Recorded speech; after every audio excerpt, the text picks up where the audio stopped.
Signal. Yeah, we're gonna see our local players, Wyatt and Curtis, battle it out. Both playing relatively unfair Magic decks.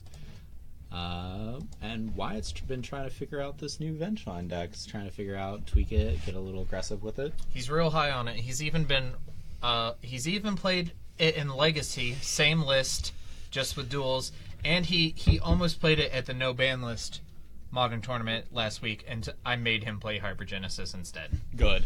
We're gonna see Wyatt lead off here on a turn one Swift Spear. He's gonna need to adjust his life total because I do believe he took 3 for that. Curtis just with Botanical Sanctum with Draw Go. No Glistener Elf this time. Yeah, probably sitting on Blighted Agent. We didn't see a Serum Visions or anything like that, like some of the new Infect decks have begun to adopt. They're playing Serum Vision? Yep. Well, they kind of have to work through, since they have a less aggressive game plan with Probe and some of this other stuff, they have to naturally look for cards that help them protect their creatures, right, and their answers for the setups. So cards like Distortion Strike or even Disrupting Shoal. Okay. And you can also pitch Serum Visions to Disrupting Shoal, so that helps out a little bit. Just quickly replying to Matthew James Longwell, if that's something we could talk about, just send the store a message on Facebook or on Twitter, and we'll talk about it there. Thanks for your interest. Yep. Why getting... Is that the neonate? Yep, that's Insolent Neonate. It looks a little... The color looks a little weird. I think it's because it's foiled. Okay. Those foilings had a little bit of different color saturation. Curtis, not with a very impressive start here. Just land, go. He's at 18. He's been hit by that Swift Spear twice. Get him. Ooh, the Spell Pierce on the Cathartic Union. I like it. Real strong. Still an uncounterable way to get cards into the bin. Much like Collective Brutality. Yeah, but it still ends up being several for one. Yeah, it seems fine. He does get a Prowess trigger off it though, so we're gonna send in the Goon for 2. So he's at 16. Curtis. Yep. Now here's there we go. We did it. Yeah, and in case it wasn't clear, Curtis is playing Infect. You can tell by that Infect counter that he's already slid up on the table there. Just hanging it out. Yeah. Well, luckily there, Disordia, Wyatt was... I think is that a Vengevine? Discarding a Vengevine and an extra land, presumably. Yeah. So that's not too bad. I think this deck can get by on 2 to 3 lands pretty easily. Yeah, I like the Jund version where you just start cycling neonates and cycling street wraiths and trying to set up Death Shadows as a backup plan and everything. That's interesting. Yeah, Todd Anderson tried it a little while back. He's just like, let's play the best removal spell. I think one of the best things in Modern's favor is that you can still brew. Yeah. You've got to be aggressive with it. Like, you have to be doing something real strong or trying to do something real broken. When I was pushing Modern on this store, and a lot of people wanted to brew instead of net deck, I always told them, kill by turn 4 or prevent your opponent from killing you by turn 4. Yeah, that's a good way to... It's a real strong way to think about it. You either have to have a lot of interaction in the first 4 turns, or present a clock where if your opponent doesn't interact with you in the proper manner, it just spells trouble. Yep. Speaking of spells trouble, here's a lightning bolt. Yep, we're just getting a little extra value. Wyatt giving Curtis the opportunity to block with his Blighted Agent there before firing off the lightning bolt upstairs. We're not going to Spell Pierce this. I think he's fine with the block if it happens, because that's... Yeah, just giving your opportunity, your opponent an opportunity to make maybe a poor choice. Yeah.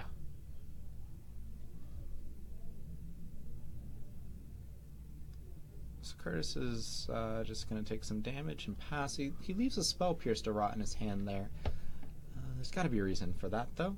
Huh. I don't know. Can't quite make out all of Curtis's cards, so we have to assume that he has a plan. Yeah, and Infect is not an autopilot deck. It's very thought intensive, so You're never really quite sure what's going on in the player's head when you're up here in the booth. Up here, sitting on the clouds, it looks like everything looks peachy, and you should be able to pick out the perfect play every time, but you're never sure exactly what the player's thinking about. Alright, so here's an animated ink moth nexus. Send in the goon or the bug. Bzz. Bzz. Yeah.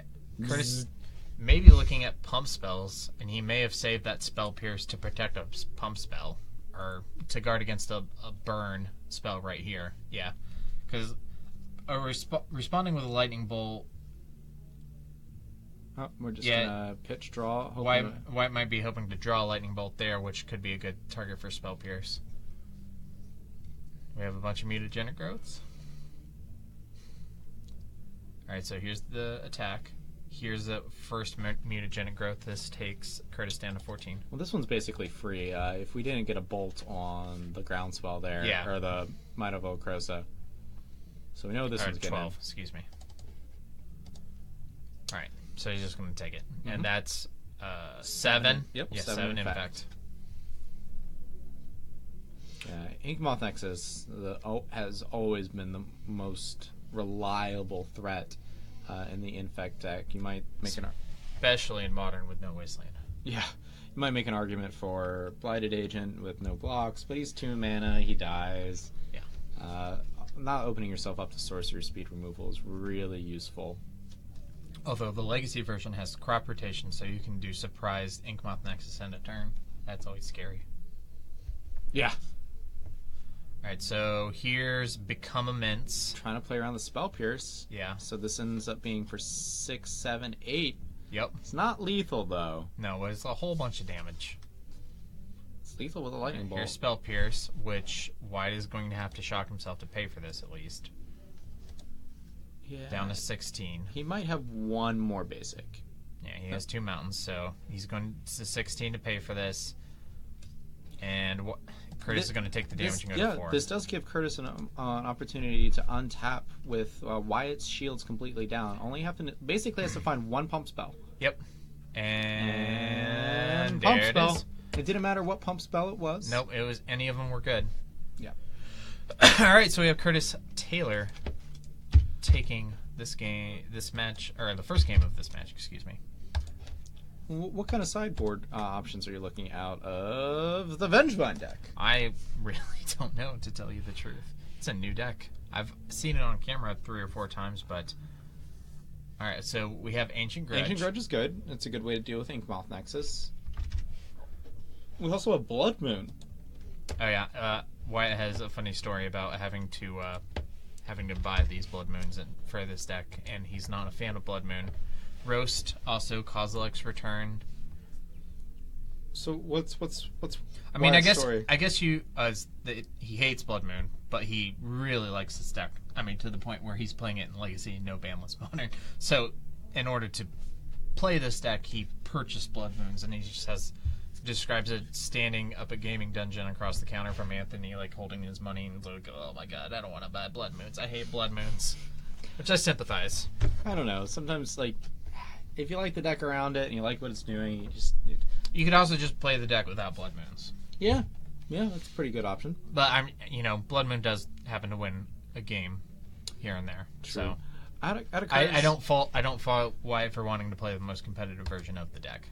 It's true, especially when you're still trying to work out what's good and you really need to test what's going on. Curtis might bring in some graveyard hate. He knows Wyatt has Vengevines, even though we only really saw one there. Might have something like a Relic of Progenitus. Wyatt Blood. Ooh, the shade. The shade underneath the Blood Moon. You might see something like a Relic, or even the new 3-mana Nissa that allows you to just generate little tokens to block and buy you some time. The Oath of the Gatewatch one? Yeah. I forget. Do you remember her name? No, I don't. She was in a dual deck. Yeah, but it's the one that's green, and 1 for Planeswalker. +1, make a 1/1 plant guy. Take down, put counters on a bunch of stuff. Yep. And then her ult is draw cards equal to like the number of lands you control, or something like that. So you have an opportunity to draw basically Ancestral Visions. Yeah. So it's on suspend. right? You got to tick the Planeswalker up a few times, but yeah, you're right, Ryan, but that's too easy. I mean, like, you're Wolf, and you love Blood Moon, like, Howl at the Moon, like, it's just too easy. oh, Wyatt Shady Moon, yeah. Well, Ryan's in the chat says Oh yeah. Blood Moon should be his nickname, but because he's Wolf, it's just too easy. Yeah, That's like calling me, like, Leprechaun. or me Brain. Yeah, like, it's too easy. I don't know. Got to be a little bit more creative than that, guys.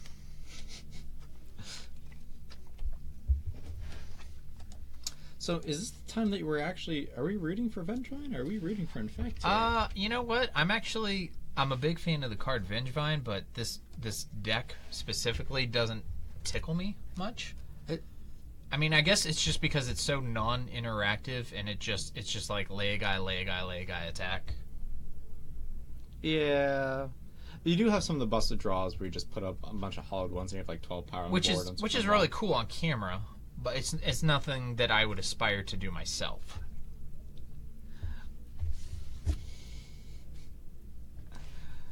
Well, while our players shuffle up here for game 2, we're going to try and come up with more and more exciting nicknames for Wyatt.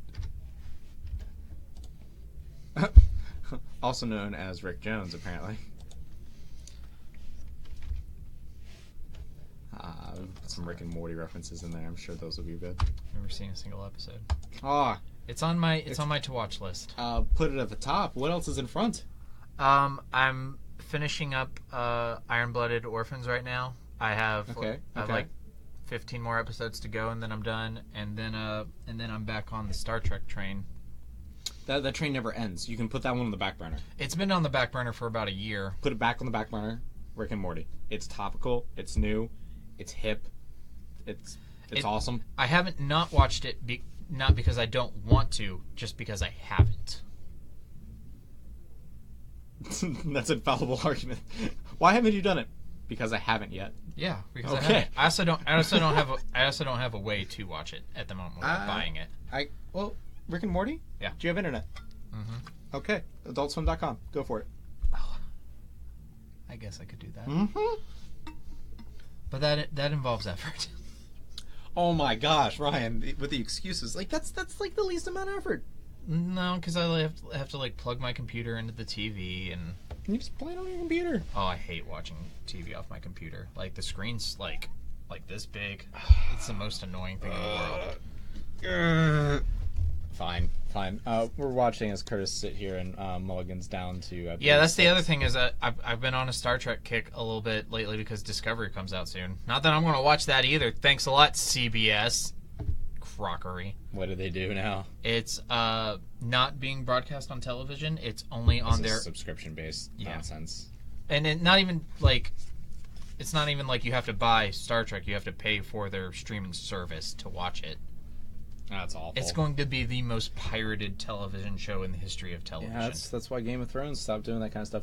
Wyatt with one of the strongest leads you can have here. Lavamancer. Yep. The only way it could have been better if he just kind of thrown out the Neonate's going to seal it for that purpose. The fetch to kind of start feeding that Lavamancer is good, but that Neonate's going to help out there anyway.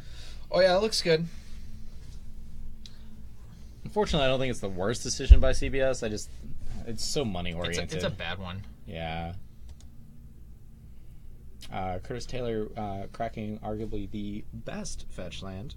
It's my favorite fetch land because green and blue is just like the two exact opposites. Like blue's in all the control decks and green's in all the creature decks, so Misty just gives you everything. Ooh. Sean, you played Counter's Company. Yeah, and you also play this Vengevine deck, which has green. Now, Ryan, you don't play green, so you're allowed to say that. You played Infect. Once upon a time. So Curtis, with the Spell Guide out here, looking to protect his threats, making it easy to protect that Ink Moth Nexus he has hiding underneath of that nice full art forest from Amonkhet. Yeah, and since the Grim Lavamancer can only activate once per turn, the Spellskite will essentially just negate that. Yeah, and unless he has a bolt, that Spellskite's also set up to just block forever. Mm-hmm. That Neonate is not getting in. even though that Neonate's job is not to attack. But Oh no, he can. has Menace actually. So Yeah, I mean, like, he gets around. I tried to block a Neonate with a Baleful Strix, and I think Wyatt's exact words were "Nah, menace, dog." Yeah, we do have the roast here. Roast. Instead of roasting Wyatt, he's roasting that Spellskite. That's the best you're gonna get out of me for puns for the evening. I'm sorry. Does Spellskite have his own Comedy Central special? Because he just got roasted.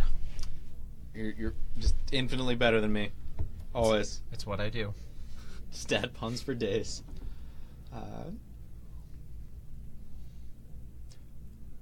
Curtis just contemplating, sitting here in the tank, being as thorough as me, trying to figure out what plays he has available to him now that his Spellskite is gone and his Inkmoth Nexus has to go under fire.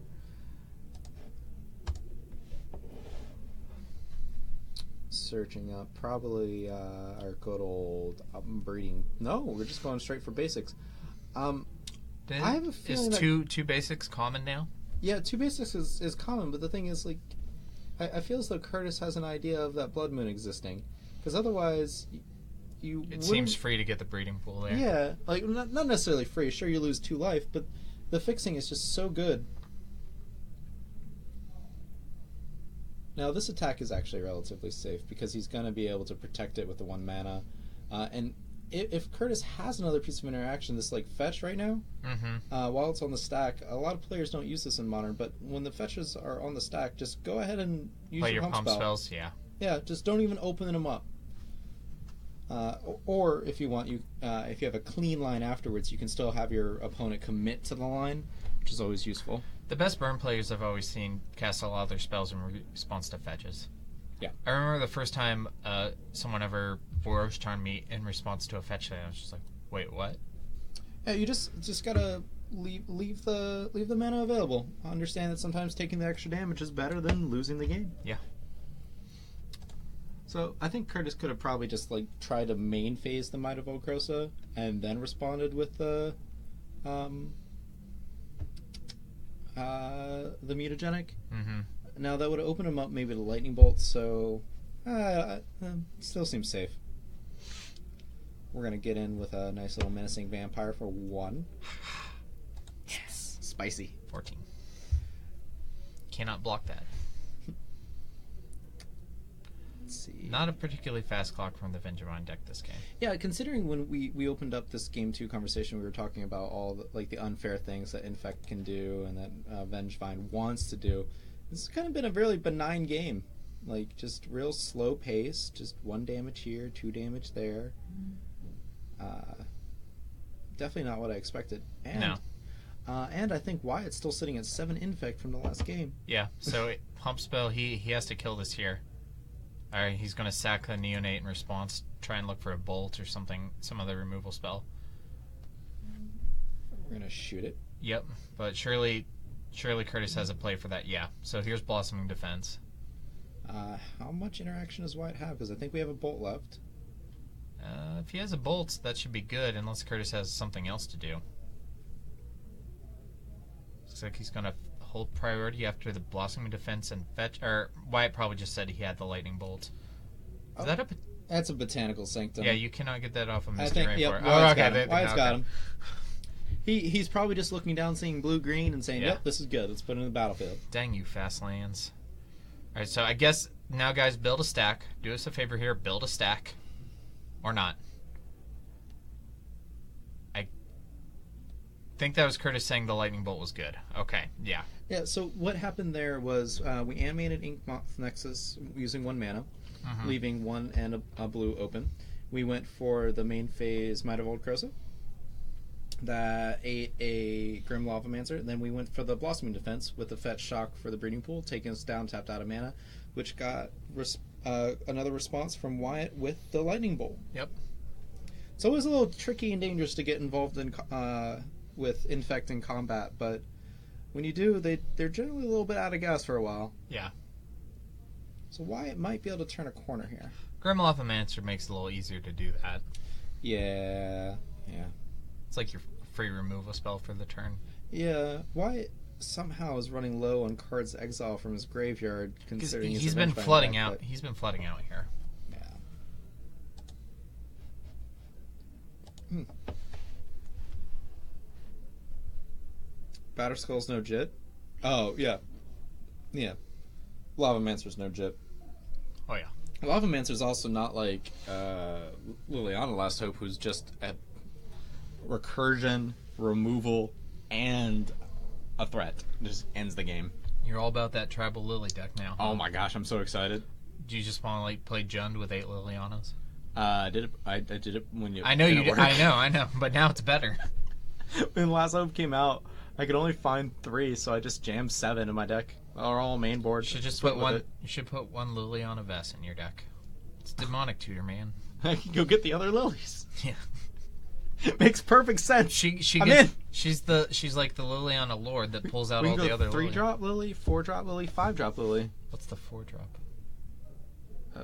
Oh, the Dark Realms? Yeah. That one you don't want to play that one. But then it's like I could Tribal Swamps.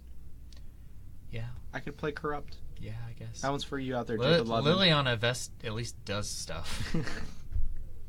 Hey, don't you harp on my lilies. Yeah. Veil and honestly though, the idea of having Veil beside Last Hope is a little bit terrifying. Yeah, it seems pretty good. You know, have you ever given it really any other thought? Are there any other Planeswalkers you'd like to see side by side? Realistically, that is. I mean, the only things I've heard are Chad's, Jace's, and Liliana's, realistically. Yeah. I mean, like, how many Planeswalkers actually have 2 different copies that are good enough to see play? Like, I feel for Modern, you were just sitting as our players just kind of pass back and forth, just jockeying for a bit of a breakthrough here. I really think it's Liliana, because you see it show up in Jund decks or just fair grindy decks. Hey, there's the Blood Moon. Blue White Gideon dot deck. Yeah, Gideon. So you're gonna see Gideon basically like 3-drop and 4-drop probably. That link could not be opened. Thank you for sending it though. 3-drop and probably 5-drop. And Ally. Yeah, Ally's good, but the other 2 win the game and stall the game. Like I don't think it does all the things you want. I think Ally's the better of the 3. Just 2/2s for days. Yeah. I mean, it's the only one of those 3 that's played in Legacy. It will make the 3-drop Gideon's emblem better, being able to have redundant Gideons out. So it's going to be harder to turn the win the game feature back on. So we have a Blood Moon back into play. Luckily, Curtis had the forethought to fetch up his basics early in the game, so he can continue to play here unrestricted. Yep. It does make it more difficult for him to protect his things because he's going to be out of extra blue and extra green. So here's Blossoming Defense to counter that Grim Lavamancer, but then Wyatt just untaps and kill it. But we're on to game 3, so it doesn't matter. Whoa, so Curtis packs it up, and we are on to our 3rd game of this match. Yeah, Curtis on the play here is going to be real strong. It opens up the powerful card Glistener Elf. I played this deck one time, and I got both achievement unlocks in one tournament. I got the turn 2 kill on the play. Glistener Elf. Was this modern version where you just back with probes and just delve? This was like 3 years ago. Oh gosh. Before the deck was even like really respected. Right. But I got the turn 2 kill on the play with Glistener Elf and the Noble Hierarch kill. But, yes. So. But you didn't get the Dryad Arbor kill. I don't think it was playing Dryad Arbor at that point. Okay. Well, still, you got 2 of the cool ones, right? Yeah. No, it was so like Glistener Elf, and then it was like Noble Hierarch, Might of Old Krosa, Mutagenic Growth, Mutagenic Growth, Mutagenic Growth. Got him. And then the Noble Hierarch, like my 7 was like land, Noble Hierarch, and 4 pump spells, including the blue one that makes them unblockable and has Distortion Rebound. Strike. Yeah. Yeah. So I killed him over 2 turns with Noble Hierarch unblockable. Aggressive. It was fun. I think I split that tournament. So we have our players reconsulting their sideboards, looking for things that they may have missed game 1, or Curtis might be bringing in like a Crozen Grip to deal with Blood Moon. Now that he's seen it. Also, if I haven't seen any hollowed ones out of Wyatt, but if he is playing them, it still deals with the hollowed ones, so it's not a completely dead card. No. And you never know, like, what kind of other enchantments and artifacts that your opponent boards in against you. I always get real nervous game 3 when you like board in or you have that hedge card, and you're going into game 3 like you're on the play.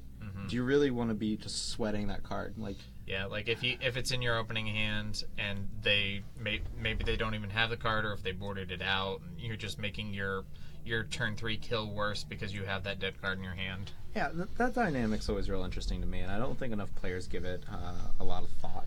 Well, it's not something I ever think about because I never play a deck where something like that would be relevant. No, you're always on the fair stuff. Yeah. I respect it, though. Neither Reliquary is always going to be a good Magic card.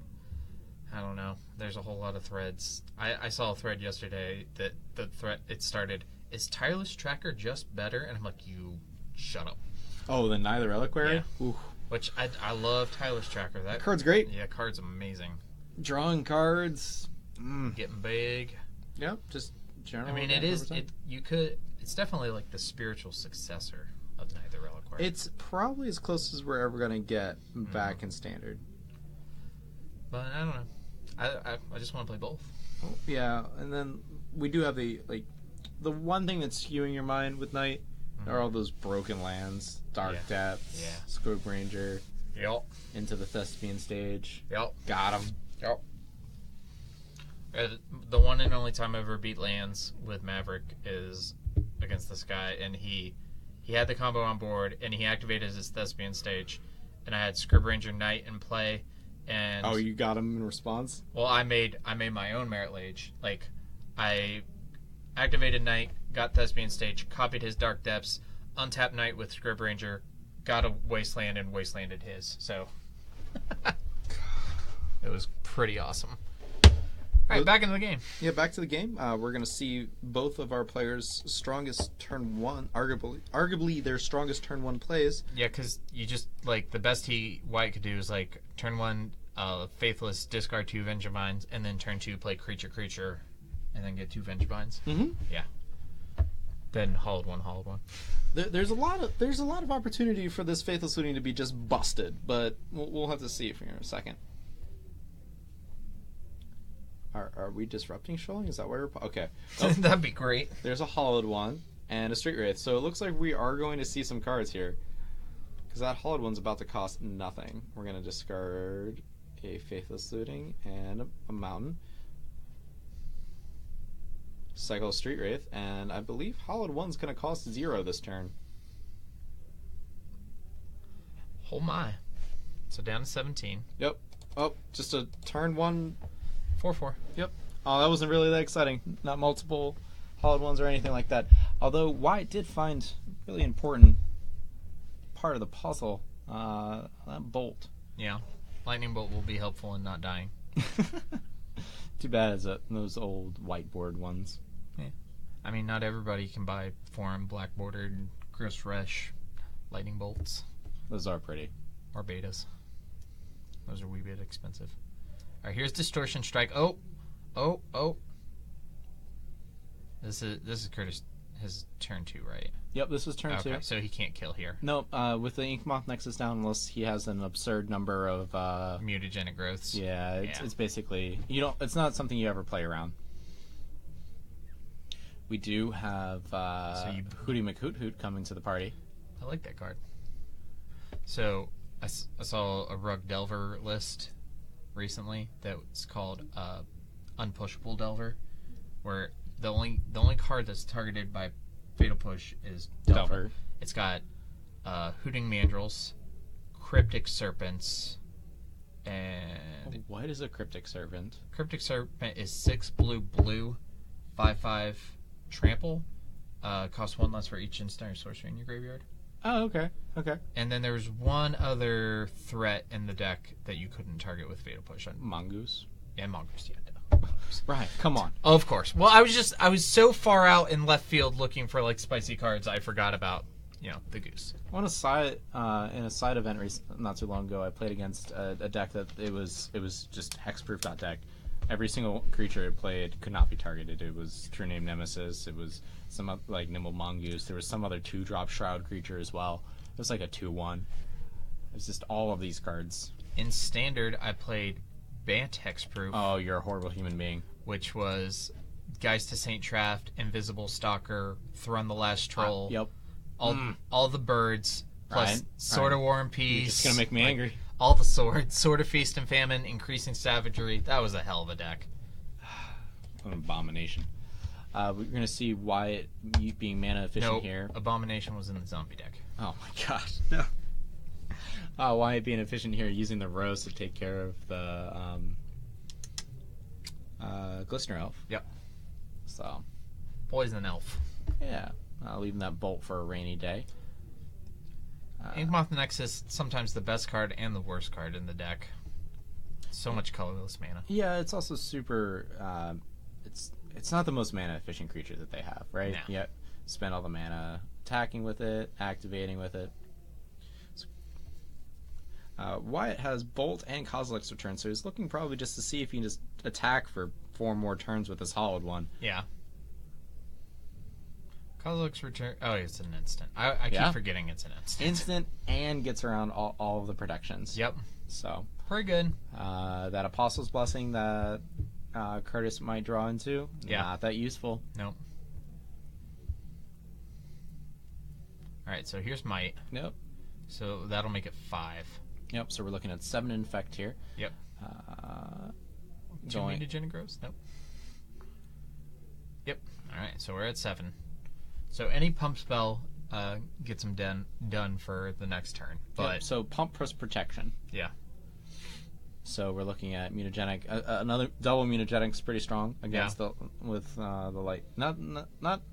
Excuse me. It doesn't play around the lightning bolt. No. But it does play around the Kozilek's Return depending on why it chooses. Yep. I think we're gonna start off. But Wyatt needs a 3rd land, right? Yep. Okay, there Well, it is. not anymore. We're probably just gonna send that Hollowed One in though. We're gonna start there because that guy is not jumping high enough to block an Inkmoth Nexus. He could have the Spider Silk Armor that gives all his guys reach. I actually don't even know if that card's modern legal. It's probably from some recent draft set as well. 1 green for an enchantment that gives all your guys +1 in reach. Sideboard tech against Delver and Pauper. Sean actually brings up a good point. If Wyatt rips a Blood Moon, if he were to have ripped a Blood Moon this turn, it basically would be lights out against Curtis here. Yeah. He'd have to draw a forest plus stuff. But we're going to have to lean on this Lightning Bolt and Kozilek's Return. Yep. Alright, so here it's an island. Yeah, I believe that's the island. New addition to the deck, isn't it? Yeah, they don't play a lot of basic islands, but because of the higher influx of blue cards into the deck, Serum Visions, Sorcerer Strikes. Back when we had Infect on camera all the time, I believe it was 0 islands. It was, yeah. It was just a lot more delve and a lot more aggressive. Okay, so Ink, Moth, Nexus. So Wyatt gets to play around Spell Pierce here, but probably not any vines or. Well, it depends on if he goes for Kozilek's Return or the Lightning Bolt. Yeah. It's playing around vines, playing around Spell Pierce, playing around. Rewinding, it looks like.